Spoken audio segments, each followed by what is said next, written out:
So you look at this and you think, oh, really? Oh, really? A white guy, ostensibly, a young, attractive white guy, playing Alexander the Great. Really? Netflix. Really? Really? Oh, okay. How are they going to fuck this up? Many of you already know what it is. Motch, have you seen the news on this, on how they fucked it up? It's all the fanfics about the Greeks. It's AO3 again. It's like I just said. They fucked it up thusly. In the first 8 minutes of the show, apparently, they made it gay. Now, let's make one thing very clear about the Greeks. The notion that they were all raging homosexuals is ahistoric, according to sources that I have reviewed on the matter.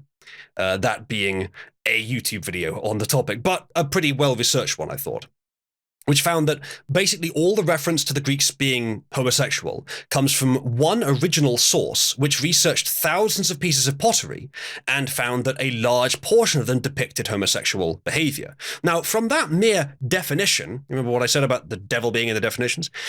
People have run with that idea and said the Greeks were highly homosexual, but they weren't. If you actually look at the pottery that guy studied, with a slightly less homosexual eye, you find that probably about 15 of them actually depict homosexual acts, and the rest of them don't.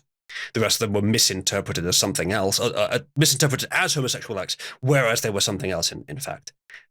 So there's actually also plenty of references to how they had punishments for being homosexual at some times, but at other times were somewhat tolerant, but didn't ever promote it. So yes, that's just wrong.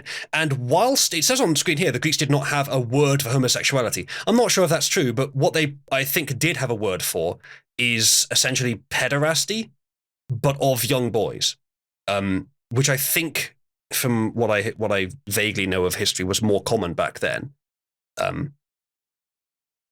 where the boy was pubescent but not mature, and they were used as aids for older men in some cases. Now, that might be apocryphal as well, I don't know, but that may be what they're talking about there, where, okay, they didn't have a word for it. That doesn't mean that they didn't know what it was as a distinct thing from normal sexual relations, which it is distinct. If it was not a distinct thing, they would not have propagated as a species, or as a people. They just called it degenerate. They probably did. I mean, like, the word homosexual, I don't know when it was coined, but what it involves has been called for a lot longer than the word homosexuality has been used to describe it. But sodomy is the sexual act itself, because it does not consider it a valid form of sexual attraction. It considers it an act, the act itself, not attraction, but the act, to be immoral. It just defines it as an immoral action, sodomy. Which, that way of thinking about it might lead to a healthier society, even though it may not be technically true. Because I can buy that there are people who genuinely have the urge, just like most men have towards women, rather towards men. But there's probably quite a lot of them who were abused by children by someone who also had that urge, abused as children rather, by someone who also had that urge, and that's what caused it. That's not healthy at all. Whilst some of them may actually have it genetically. I do suspect, if you look at the data, that there is a hole between abuse and other theorized causes where there probably is a genetic component to it, but it's probably very, very small. 0.1% of the population is naturally homosexual without abuse, I suspect. And yet 30% of Gen Z says they're homosexual. Yeah, no, what's that about? What's that about? That's not even abuse, and that's not even like people being talked into it. That's people pretending to be homosexual. You don't get that high by anything but that.